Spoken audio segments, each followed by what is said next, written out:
Buenas tardes a todos, Dios les bendiga. Y bueno, vamos a comenzar con la palabra del Señor para este día. Y la palabra se encuentra en Primera de Crónicas, capítulo 21.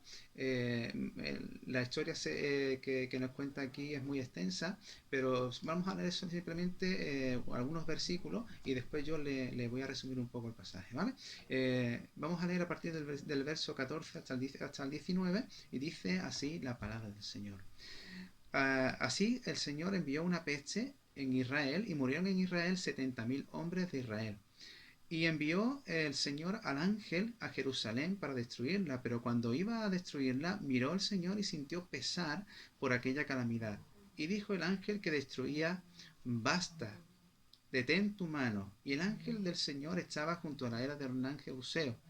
Y alzando David sus ojos, vio al ángel del Señor que estaba en tierra, entre la tierra y los cielos, con una espada desenvainada en su mano, extendida sobre Jerusalén.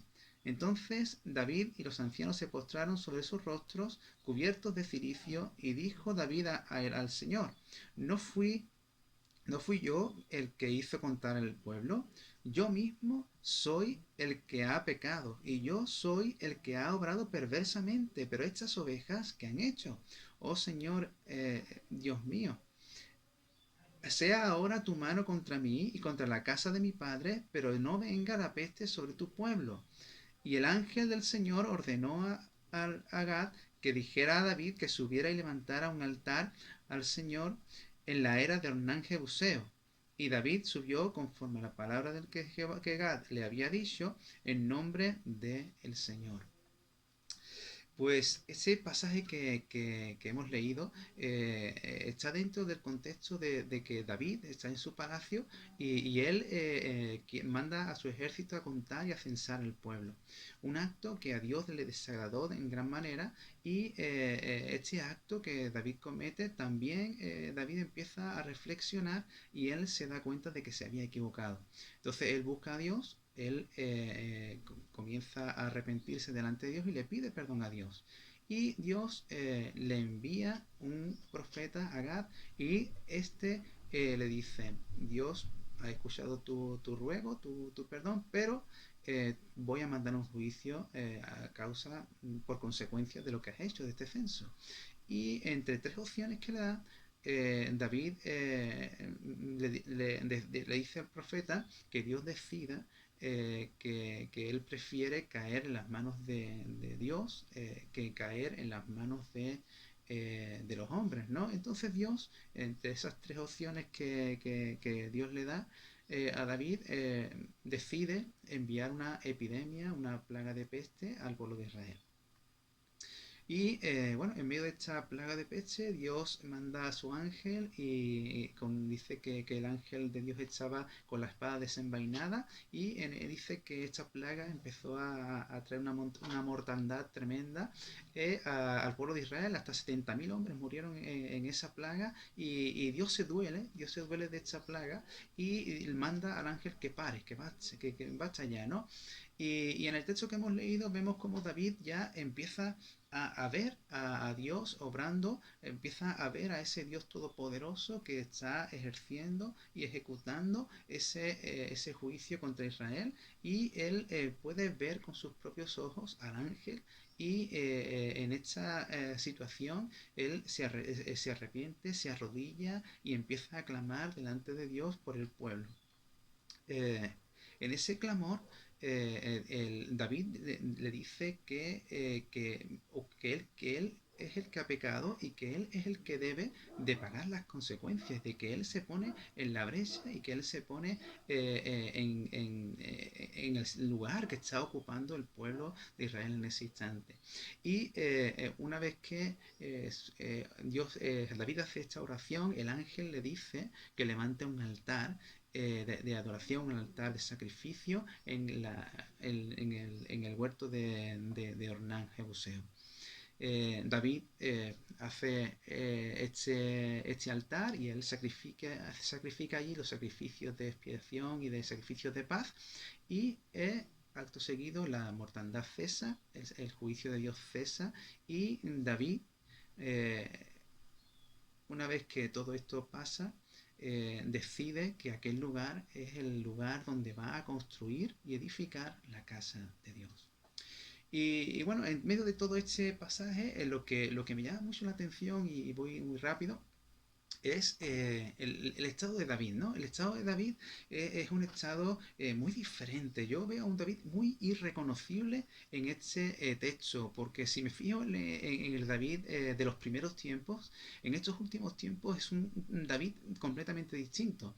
David, en los primeros tiempos de su reinado, en los primeros tiempos que vemos en Primera de Samuel y en los libros de la Biblia, vemos a un David apasionado, con visión, que quiere y anhela, incluso y suspira, y se desvive por edificar casa al Señor en el medio de Israel, ¿no? Vemos a un David temeroso de Dios que no quiere ni siquiera alzar la mano contra Saúl. Vemos también a un David lleno de fe, de confianza y de fuerza, que confía en el Señor cuando va a pelear contra Goliat. Y vemos a David, un David sensible al pueblo, sensible a cada situación, sensible a Dios, y que presta atención al consejo divino y que quiere consultar a Dios en todos sus actos. Un David que amaba a Dios con todo su corazón. Recordemos que este hombre Dios lo había elegido porque tenía un corazón conforme al de Dios.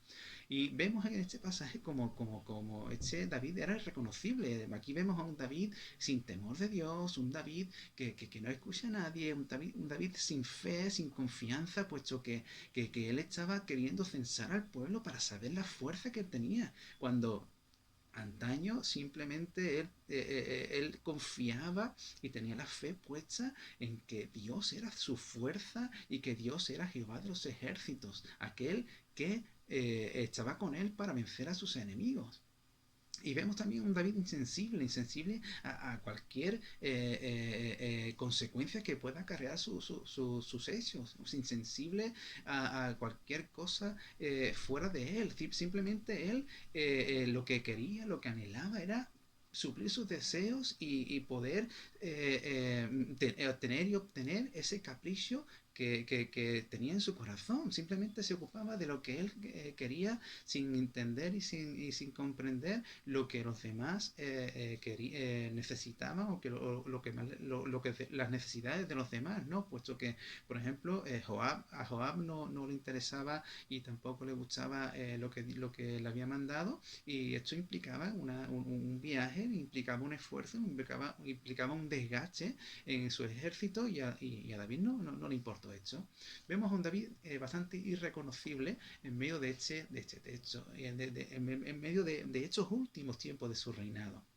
Y esto también me hace ver que también en este tiempo, en estos últimos tiempos, vemos a una iglesia bastante irreconocible. Una iglesia que no tiene temor de Dios, una iglesia que vive ajena a las necesidades prácticamente de los demás, que se ocupa más de sí misma, que es insensible, indiferente, una iglesia que para nada se puede igualar o se parece o se puede reconocer con esa iglesia que nació en Pentecostés, con esa iglesia que nació de aquel hecho maravilloso de Pentecostés, y vemos a una iglesia más bien encerrada en sí misma, ocupada en sus asuntos, ocupada en sus caprichos, ocupada en sentir de Dios, en recibir de Dios más que en dar.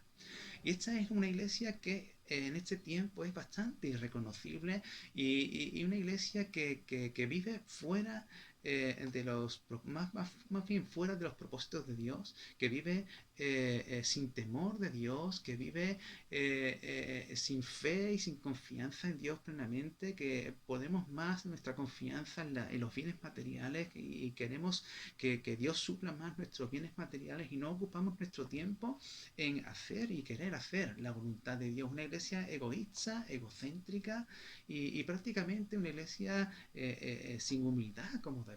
No una iglesia que prácticamente no permite y no admite y acepta el consejo de Dios. Si bien lo escuchamos, pero nuestros oídos están sordos y no están atentos a esa voz para poner en obra aquello que Dios está demandando. Una iglesia insensible, indiferente, una iglesia que para nada se asemeja a esa iglesia de los primeros tiempos, llena del Espíritu Santo de Dios, de Pentecostés.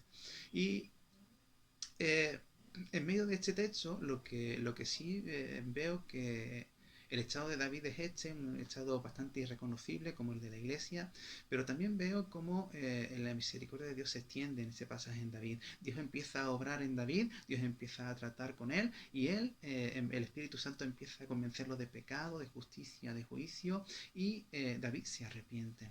Y yo sé que la iglesia en este tiempo está sintiendo esa convicción de pecado, está sintiendo el que no está ocupando el lugar que le corresponde y que está lejos de la voluntad de Dios. Y Dios está tratando con su pueblo, está tratando con su iglesia, está tratando con cada creyente para hacernos arrepentirnos con todo nuestro corazón y volvernos a Dios. Y lo que Dios hace una vez que empieza a tratar con David y David se arrepiente, es que él no le dice, bueno, está bien David, te has arrepentido, y bueno, vamos a hacer borrón y cuenta nueva y seguimos como siempre. Tú ya te has arrepentido, pues seguimos. Pero Dios no hace eso, sino que Dios quiere disciplinar y corregir a David. Igual que en este tiempo yo entiendo de epidemia, de pandemia global, entiendo que, no quiero decir que esto sea un juicio, ni quiero decir otra cosa diferente a lo que quiero decir. Lo que yo entiendo es que Dios ha permitido y está permitiendo este tiempo de pandemia donde la iglesia está encerrada para tratar con nosotros, para enseñarnos y para corregirnos en muchas áreas de nuestras vidas, en áreas de nuestras vidas que corrigió y que disciplinó a David y que vamos a ver 4 sucesos, 4 hechos que Dios hizo con David y que hizo que estos hechos transformaran y cambiaran el corazón de David y lo volvieran a convertir en ese hombre con el corazón conforme al de Dios, un corazón lleno de la pasión y de la visión de Dios, un corazón con la pasión y con la visión del principio de edificarle la casa a Dios. Y esa es la pasión y la visión de la iglesia, edificar casa a Dios en este tiempo, en este mundo, establecer el reino de Dios en esta tierra. Como en este año el Señor nos ha hablado y nos ha dicho, venga a nosotros tu reino. Esa es la palabra profética de este año, su reino aquí.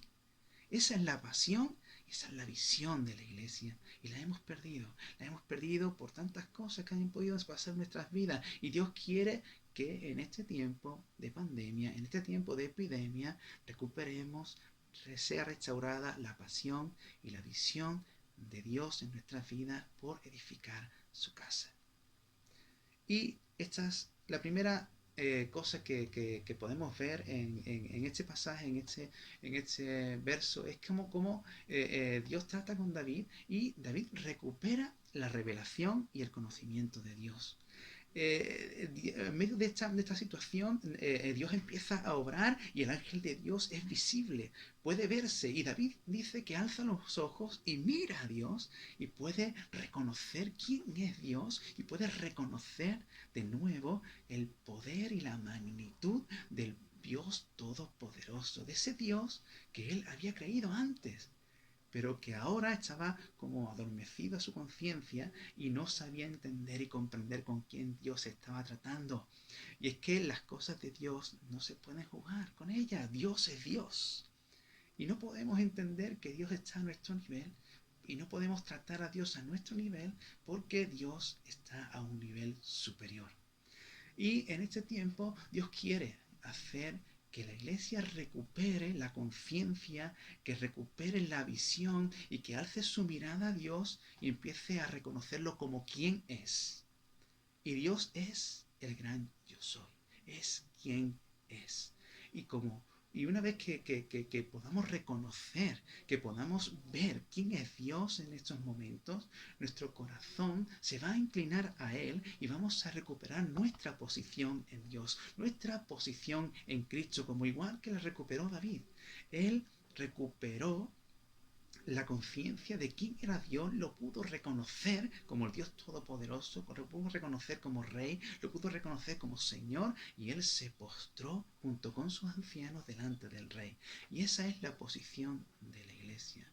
Una vez que podamos ver claramente quién es Dios, quién es el Dios Santo, quién es el Dios Todopoderoso, podamos recobrar el temor de Dios, podamos recobrar quién es Dios y quién somos nosotros. La posición de la iglesia frente a Dios es una posición de temor, una posición de arrodillarse delante de Dios. Él es Dios, nosotros somos ovejas de su prado. Él es el Dios todopoderoso que es el más alto, y nuestra posición como iglesia debe ser humillados, arrodillados delante de este Dios. Ese es el lugar que le corresponde a la iglesia, es el lugar que te corresponde a ti y a mí. Así que en este tiempo, aprovéchalo para recuperar la conciencia, para recuperar la revelación de Dios para tu vida. ¿Quién es Dios? Es lo que te debes de preguntar. ¿Quién es Dios? Y en base a eso, tú vas a recuperar tu posición en Cristo, que es a sus pies. La segunda cosa el hecho que vemos aquí en este texto es que David recuperó la sensibilidad y la compasión por los demás. Vemos cómo David mira lo que está sucediendo, y él antes estaba metido en su palacio y le daba igual 20 que 80, él estaba bien en su palacio. Y en este momento de caos, en este momento de tanta mortandad, él ve lo que está sucediendo, él mira a su alrededor y se da cuenta de que la gente está muriendo. Y en medio de este tiempo de epidemia,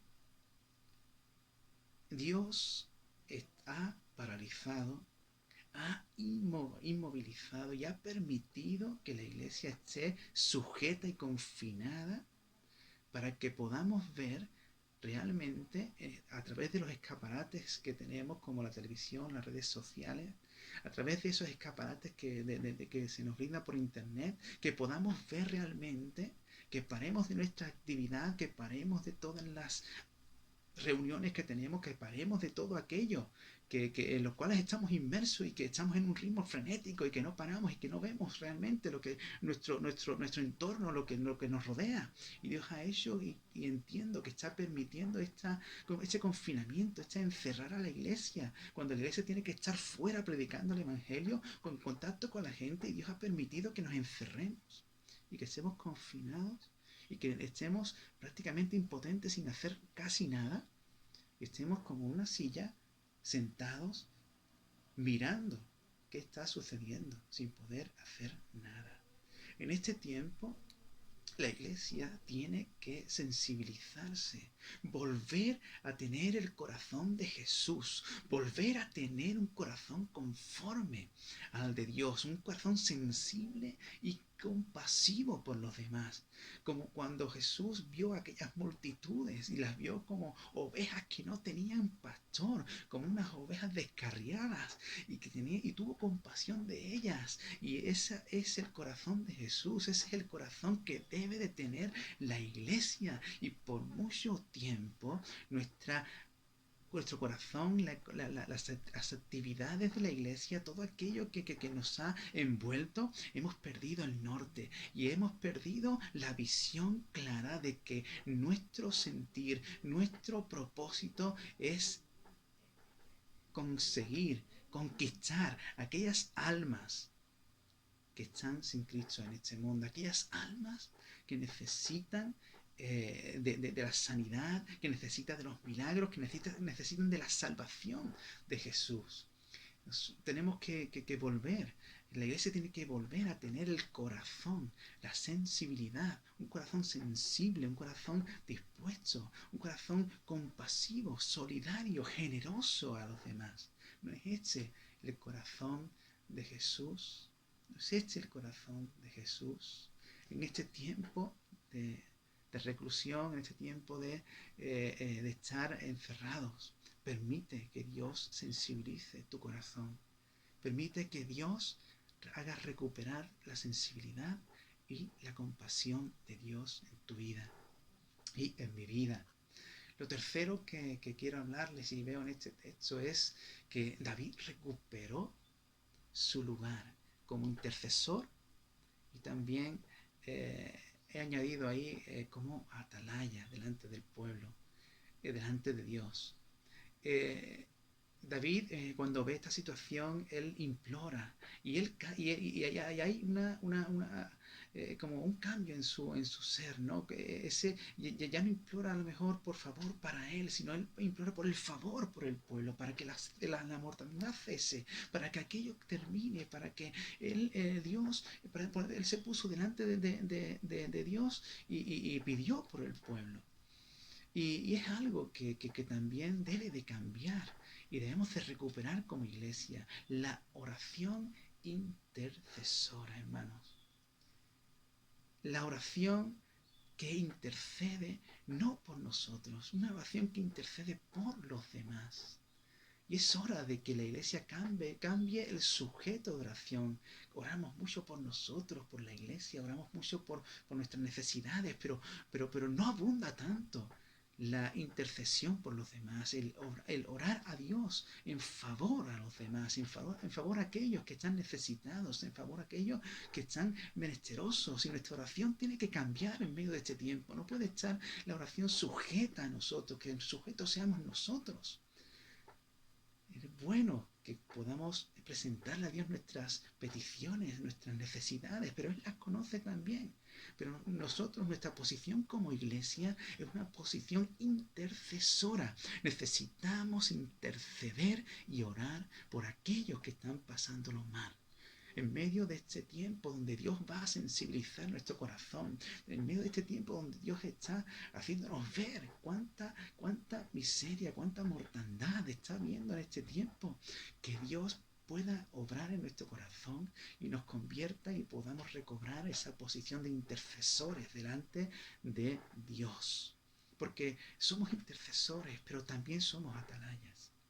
Los atalayas avisan al pueblo de los peligros que han de venir. Y en este tiempo que estamos viviendo, son tiempos de los últimos tiempos, son tiempos proféticos, en los cuales Dios está permitiendo que la iglesia despierte para que vea que los tiempos se están acercando. La venida de Jesús está cerca. Y nosotros tenemos que despertar a esto y ser atalayas y avisar al mundo de que Cristo viene pronto. Acuñar de nuevo, desempolvar de nuevo aquella maravillosa frase que los cristianos decían, Maranata. Tenemos que recobrar y recuperar de nuevo ese sentido del escatológico de la segunda venida de Jesús y avisar a este mundo de que Cristo viene pronto. Somos intercesores, recuperemos esa intercesión, somos atalayas, recuperemos ese lugar que nos corresponde para avisar a un mundo moribundo, para avisar a un mundo en medio de una epidemia global de pecado, para que ellos puedan recibir a Cristo en su corazón. Lo cuarto y lo último que Dios hace con la vida de David es recuperar el altar de adoración, recuperar el altar de alabanza y recuperar la verdadera adoración a Dios. Y David levantó este altar y lo levantó de una forma muy destacada. Y en medio de esta epidemia, en medio de esta situación, Dios quiere también cambiar el corazón de la iglesia para que recuperemos esa verdadera y genuina adoración que nos lleve a Dios con un corazón rendido, sincero, una adoración como la que nos habla la Biblia, una adoración en espíritu y en verdad, porque esa es la adoración que agrada y que busca el Padre Celestial. celestial. Esa es la adoración que Dios está buscando en su iglesia, una adoración genuina, una adoración que nace de un corazón entregado, comprometido y rendido a la causa y a la voluntad de Dios, como vemos aquí también en este pasaje que en el versículo, por ejemplo, 17, David intercede, pero intercede y dice a Dios: Señor, yo he pecado, Señor, es mi responsabilidad. Y él dice: Señor, yo por ellos. Y es ahí la clave de la verdadera adoración del pueblo de Dios. Es ahí la clave y lo que verdaderamente fluye y produce en nosotros y en David. Lo vemos, la verdadera adoración, el levantar un altar genuino, un altar realmente ajustado a Dios, es un corazón rendido delante de Dios, un corazón en el que prima más los demás que nosotros mismos. Esa es la verdadera adoración, un corazón dispuesto, un corazón rendido a la causa de Dios, un corazón comprometido con los demás, un corazón que quiere poner en primer lugar y sacrificar sus vidas por aquellos que están pasando lo más mal en este tiempo, por aquellos que necesitan arrepentirse delante del Señor. David levanta este altar y él sacrifica holocaustos y sacrificios de paz. Y en este tiempo, en nuestras vidas, para que volvamos a recuperar ese altar, para que recuperemos la verdadera adoración, la verdadera alabanza a Dios, en nuestro corazón tiene que estar la compasión por esas almas y que realmente nosotros digamos: Señor, nosotros por ellos, nosotros por ellos. Esa es la verdadera adoración, cuando nosotros nos ponemos en lugar de los otros, cuando nosotros no consideramos a nosotros mismos, sino que consideramos a los demás como antes que nosotros. Esa es la verdadera adoración que Dios está buscando. Señor, podamos presentarnos delante de Dios y decir: Señor, nosotros por ellos. Ese es el sacrificio. No es eso lo que Jesús hizo en la cruz del Calvario. No es esa la verdadera la expiación y el sacrificio de paz de Jesús en la cruz del Calvario. Él, como dice en Filipenses 2, Él no tomó el que era Dios como cosa que aferrarse. Él se despojó a sí mismo como en forma de Dios y tomó forma de hombre, y esa forma de hombre tomó forma de siervo, y no solo eso, sino que esa forma de siervo tomó forma de reo de muerte por ti y por mí.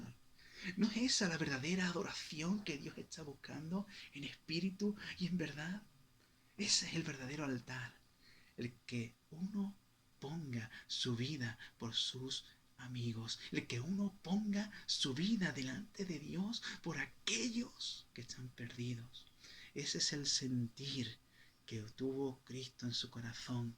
Y Pablo nos insta a que nosotros, como iglesia de Dios, no nos miremos a nosotros mismos, sino que pensemos también en los demás, y que haya en nosotros, en la iglesia del Señor, el mismo sentir que hubo en Cristo Jesús, que fue obediente, y obediente hasta la muerte, y muerte de cruz. Esa es la verdadera adoración que está buscando el Padre. Una adoración basada en la obediencia y basada en la entrega, en la solidaridad, en la generosidad, en la compasión. Recuperemos el altar de Dios, recuperemos la verdadera adoración en este tiempo. Permite que Dios trabaje en tu corazón y que esa compasión que Dios ponga en tu corazón haga que realmente tu adoración y tu alabanza, la alabanza de la iglesia, vuelva a ser genuina delante de Dios. Porque todo lo que pongamos delante de Dios será un sacrificio cuando antepongamos nuestras prioridades a las prioridades de Dios y de los demás. Y el resultado de estos 4 sucesos que hubo en David en este texto, lo podemos ver en lo siguiente. David vuelve a reconocer quién es Dios. David vuelve a humillarse delante de Dios. David vuelve a ser sensible a las necesidades de los demás. David vuelve a levantar una adoración genuina, una adoración que agrada a Dios, y vuelve a sacrificar su vida delante del Señor, que es lo que Dios está demandando de su iglesia, que sacrifiquemos nuestras vidas delante de Dios. El resultado de todo esto lo podemos ver como en los siguientes capítulos de Primera de Crónicas, como David, en medio de esta situación, él recupera la pasión y la visión por Dios, porque ¿sabes qué? David, a partir de este instante, a partir de este momento, a partir de estos sucesos y de este trato con Dios para con él en medio de esta epidemia, David empieza a ocupar su mente, a ocupar su corazón en edificarle casa a Dios. Él recupera la visión y la pasión que tenía al principio cuando él suspiraba por edificarle casa a Dios, por establecer el reino de Dios aquí en la tierra. Y él empieza a hacer todos los preparativos y a dejarle todo preparado para que Salomón, su hijo, edifique la casa del Señor. En medio de este tiempo, en medio de esta epidemia,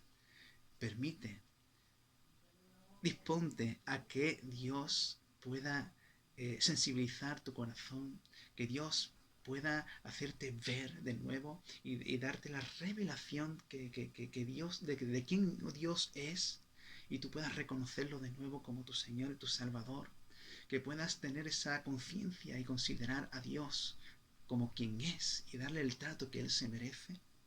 Que Dios pueda sensibilizar tu corazón, como he dicho, para poder entregar tu vida hacia los demás.